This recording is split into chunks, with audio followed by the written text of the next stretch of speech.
Chamber आणि दोन chamber जे आहेत ते इन्फेरियर चेंबर आणि खालच्या भागातले chamber. Two superior chamber are called as atria. ह्या दोन सुपेरियर चेंबरला काय म्हणतात? एट्रिया असं म्हणतात. And two inferior chamber are called as ventricle. Two inferior chamber are called as ventricle. And this atria, two superior chamber are divided into left and right. दोन आहेत. Left साइडला एक चेंबर आहे, राइट साइडला एक chamber आहे. Left साइडला जे चेंबर असतं त्याला लेफ्ट एट्रियम असं म्हणतात. Left atrium.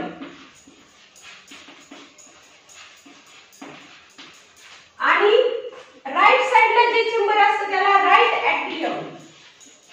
Right atrium. Then ventricle are also divided into two chamber, that is left chamber and right chamber. Left chamber are called as left ventricle.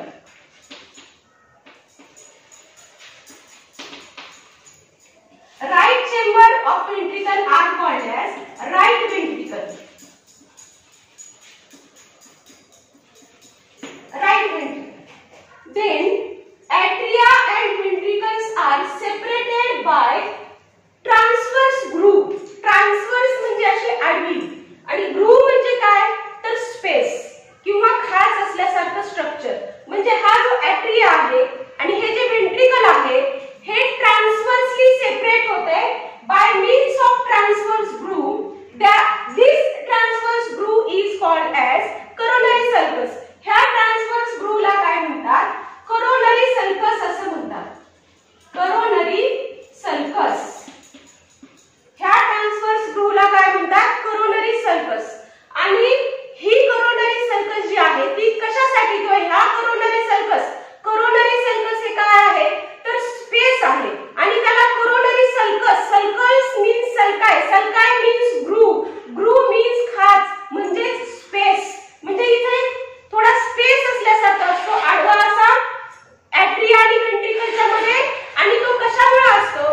कारण coronary artery आणि coronary veins runs through this सल्काय.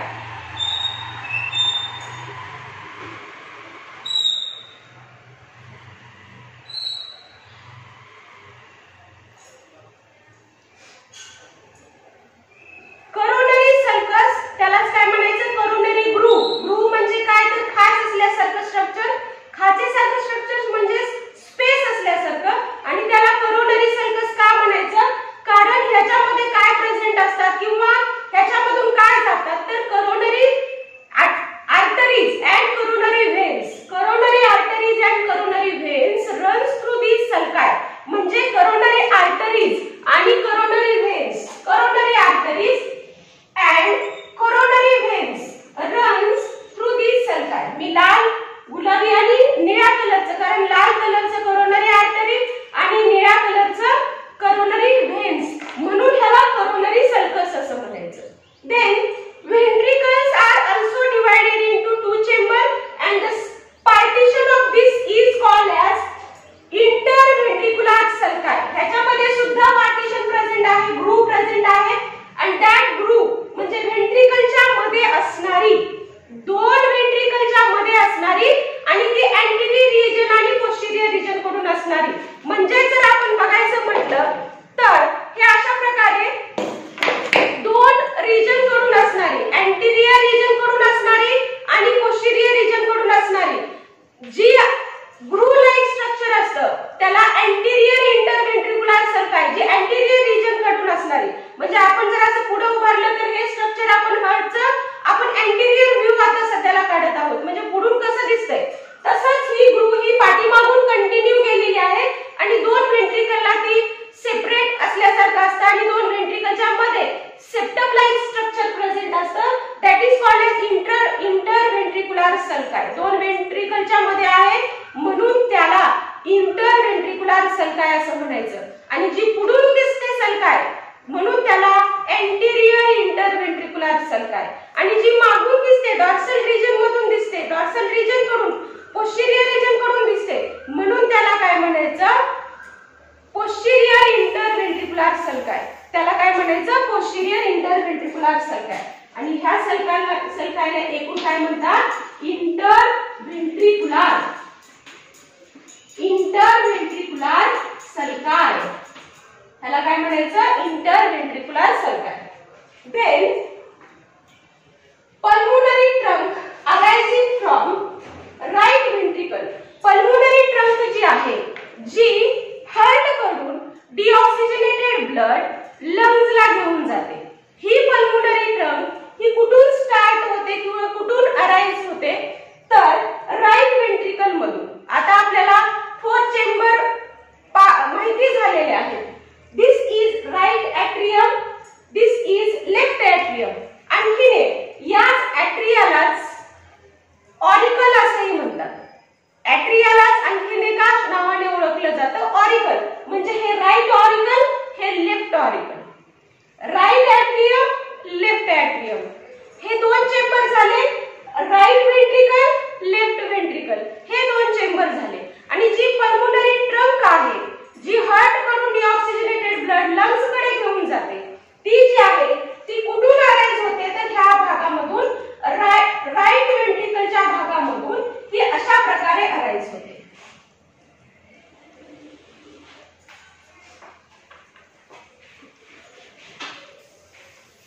Pulmonary trunk arising from right ventricle.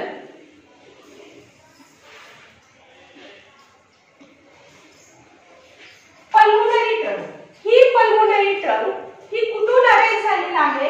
Right ventricle मधून deoxygenated blood अशा प्रकारे pulmonary trunk मध्ये जातं. This is the pulmonary trunk. Pulmonary trunk हे काय आहे? पल्मोनरी ट्रंक आहे. आणि ही पल्मोनरी ट्रंक ही बायफर्केट होते, म्हणजे 2 आर्टरीज मध्ये डिवाइड होते. Left pulmonary artery and right pulmonary artery. कारण या हार्टच्या दोन्ही साइडला लंग्स प्रेझेंट आहेत. लेफ्ट साइडला लेफ्ट लंग्स आणि राईट साइडला right lungs. Left pulmonary artery हे डिऑक्सिजनेटेड ब्लड हे लंग्सच्या लेफ्ट साइडला घेऊन जाते, लेफ्ट लंग्सला घेऊन जाते. आणि right pulmonary artery deoxygenated blood हे राईट लंग्स कडे घेऊन जाते. अशा प्रकारे हे पुन्हा 2 काय म्हणतात त्याला? Left pulmonary artery and right pulmonary artery. Right pulmonary artery. Then from the left ventricle aorta arise. Left ventricle aorta arise म्हणजे लेफ्ट वेंट्रिकल मधून काय अराइज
दॅट इज LA. तुम्ही स्क्रीनवर लिगामेंटम आर्टेरियोसम बघू शकता. म्हणजे हे जे स्ट्रक्चर आहे, it join the aorta and pulmonary trunk. From aorta and pulmonary trunk joint from the ligamentum आर्टेरियोसम. Aorta आणि पल्मोनरी ट्रंकला एक जॉईंट प्रेझेंट असतो. त्या जॉईंटला लिगामेंटम आर्टेरियोसम असं म्हणतात. दिस इज द मसल्स. आणि हे कशाचं आहे तर हे मसल्सचं बनलेलं आहे.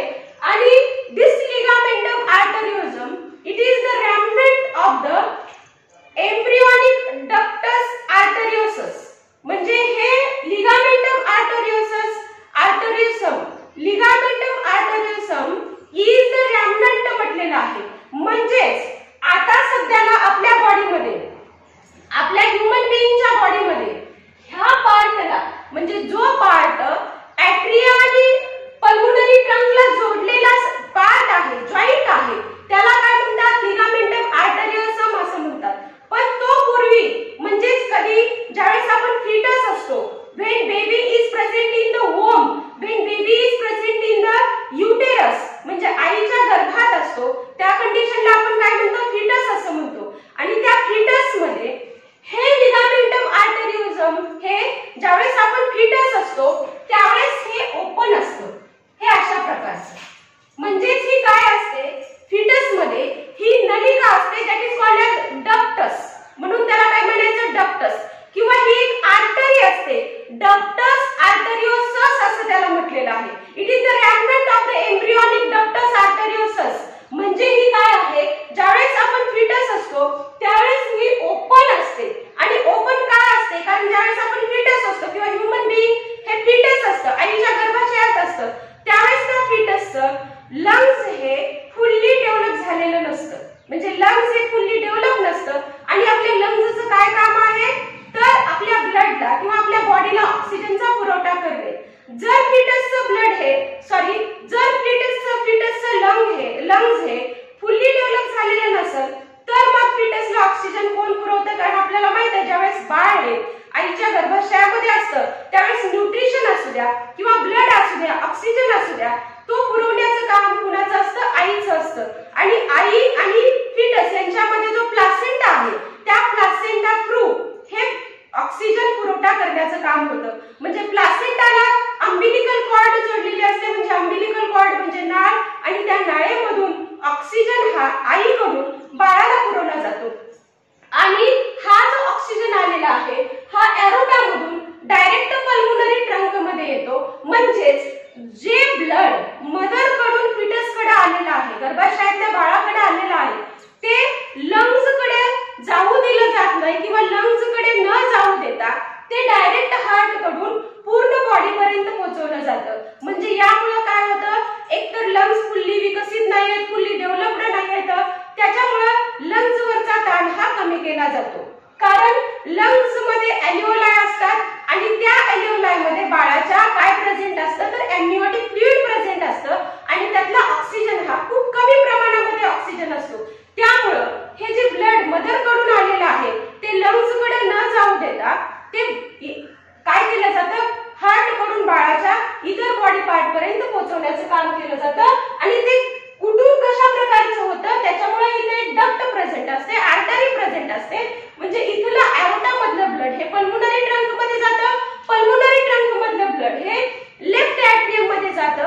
हे अशा प्रकारचं ब्लड हे मग लेफ्ट ॲट्रियम मधून हे ब्लड कुठं पोहोचवलं जातं तर बाळाच्या पूर्ण बॉडी पर्यंत पोहोचवलं जातं. म्हणजे तिथे आपल्याला काय लक्षात घ्यायचंय की ही जी डक्ट असते, ही जी नलिका असते, त्यामुळे इथलं ब्लड जे आहे हार्ट मधलं ब्लड ते इथून इथंच फिरतं आणि ते बॉडी पार्ट पर्यंत पोहोचवलं जातं. त्याला लंग्स कडे जाऊ दिलं जात नाही. म्हणून लिगामेंटम आर्टेरियोसमला काय म्हटलेलं आहे डक्टस आर्टेरियोसस. लिगामेंटम आर्टेरियोसमला काय म्हटलेलं आहे डक्टस आर्टेरियोसस असं म्हटलेलं आहे. Then aortic arch is divided into left common carotid artery, left subclavian artery. म्हणजे aortic arch हे 3 आर्टरी मध्ये डिवाइड आहे. आपल्याला माहिती या पार्टला एरोटाच्या काय म्हणतात aortic arch असं म्हणतात. कारण हा पार्ट आहे ascending aorta, हा पार्ट आहे aortic arch आणि हा पार्ट आहे descending aorta. This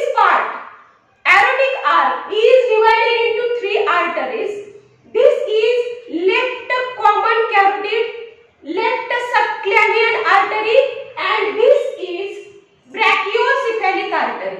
म्हणजे 3 आर्टरी मध्ये डिवाइड आहे.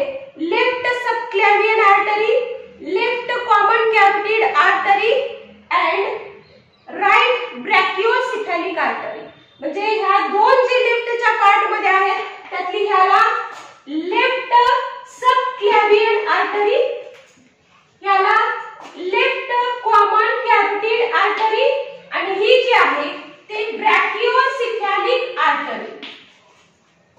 Left subclavian artery, left common carotid artery आणि राइट ब्रॅकिओसेफॅलिक आर्टरी अशा प्रकारच्या 3 आर्टरी मध्ये काय झालेलं आहे हे डिवाइड झालेलं आहे. The right atrium receives the blood from superior vena cava and inferior vena cava. Right atrium जे आहे ते ब्लड रिसीव करते. कसलं? कुठल्या? Blood vessels through superior Vena केवा आणि इन्फेरियर व्हेना केवा. Right atrium receive blood from superior Vena केवा and inferior vena cava from posteriorly, from dorsally. Superior Vena केवा म्हणजे काय? तर हार्टच्या वरच्या भागामधली दिस इज सुपेरियर व्हेना केवा. सुपेरियर व्हेना केवा and this is inferior vena cava. inferior vena cava आणि हे सुपेरियर व्हेना केवा, इन्फेरियर व्हेना केवा हे कुठे ओपन होत आहे? तर राइट एट्रियम मध्ये ओपन होत आहे. and left atrium receives the blood from the pulmonary veins. आणि हे जे लेफ्ट एट्रियम जे आहे ते कुठून ब्लड रिसीव करते? तर पल्मोनरी वेन्स कडून रिसीव करते. आणि पल्मोनरी वेन्स ह्या कुठून आलेल्या असतात? तर लंग्स कडून आलेल्या असतात. Left atrium receives the blood from the pulmonary veins. Left atrium receives pulmonary veins from the dorsal. म्हणजे पाठीमागून pulmonary veins म्हणजे इकडच्या 2 आणि इकडच्या 2 म्हणजे लेफ्ट साइड कडून आलेली pulmonary vein, राइट साइड कडून आलेल्या pulmonary veins ह्या कुठे ओपन होत आहेत? तर लेफ्ट एट्रियम मध्ये ओपन होत आहेत. म्हणजे हे झाले एकंदरीत एक्सटर्नल स्ट्रक्चर ऑफ हार्ट. आता आपण बघूया की सुपेरियर व्हेना केवा आणि इन्फेरियर व्हेना केवा हे जे बॉडी कडून ब्लड आणतात ते कुठे पहिलं हार्ट मध्ये येते? राइट एट्रियम मध्ये येते. सुपेरियर व्हेना केवा हे जे ब्लड बॉडी कडून आणते ते म्हणजे चेस्ट रिजन मधलं आणि चेस्ट रिजन पासून बॉडीच्या अप्पर पार्ट मधलं जे ब्लड आहे ती सुपेरियर व्हेना केवा ही ब्लड वेसल्स काय करते? ब्लड घेऊन येते आणि ती कुठल्या चेंबर मध्ये आणते? राइट एट्रियम मध्ये. आणि इन्फेरियर व्हेना केवा म्हणजे चेस्ट रिजन पासून जे बॉडीचा खालचा पार्ट आहे तिथून जे ब्लड येते ते इन्फेरियर व्हेना केवा थ्रू पोस्टेरियरली ते राइट एट्रियम मध्ये येते. म्हणजे डिऑक्सिजनेटेड ब्लड हे बॉडी कडून आणणारे आहेत जे 2 ब्लड वेसल्स आहेत, सुपेरियर व्हेना केवा आणि इन्फेरियर व्हेना केवा. त्याच्यानंतर आता हे जे ब्लड आलेलं आहे राइट एट्रियम मधून हे जे ब्लड आलेलं आहे ते कुठे येते? तर राइट वेंट्रिकल मध्ये येते. डिऑक्सिजनेटेड ब्लड राइट एट्रियम मधून जे आलेलं आहे ते कुठे येते? राइट वेंट्रिकल मध्ये येते. आणि राइट वेंट्रिकल मधून हे जे ब्लड डिऑक्सिजनेटेड आहे ते पल्मोनरी ट्रंक मध्ये जाते. पल्मोनरी ट्रंक ह्या बायफर्केट झालेल्या आहेत. लेफ्ट पल्मोनरी आर्टरी आणि राइट पल्मोनरी आर्टरी ह्याच्या थ्रू हे ब्लड कुठे जाते? लंग्स कडे जाते. लंग्स कडे हे जे डिऑक्सिजनेटेड ब्लड गेलेलं आहे तिथे ऑक्सिजन मिक्स होतो, ते ब्लड ऑक्सिजनेटेड होतं आणि हे oxygenated blood pulmonary veins through कुठे येते? तर लेफ्ट एट्रियम मध्ये येते. लेफ्ट एट्रियम मधून हे जे ब्लड जे आहे ते लेफ्ट वेंट्रिकल मध्ये जातं. लेफ्ट वेंट्रिकल मधून हे ऑक्सिजनेटेड ब्लड जे आहे ते एरोटा मध्ये जातं. एरोटा मधून ह्या 3 आर्टरी मार्फत हे ऑक्सिजनेटेड ब्लड पूर्ण बॉडी पर्यंत पोहोचवण्याचं काम होतं. हे आहे एक्सटर्नल स्ट्रक्चर ऑफ हार्ट. विद्यार्थी मित्रांनो, जर तुम्हाला एनिमेशन थ्रू जर बघायचं असेल तर तुम्ही एनिमेशन थ्रू व्हिडिओ बघू शकता. I hope you all understand this topic. Thank you.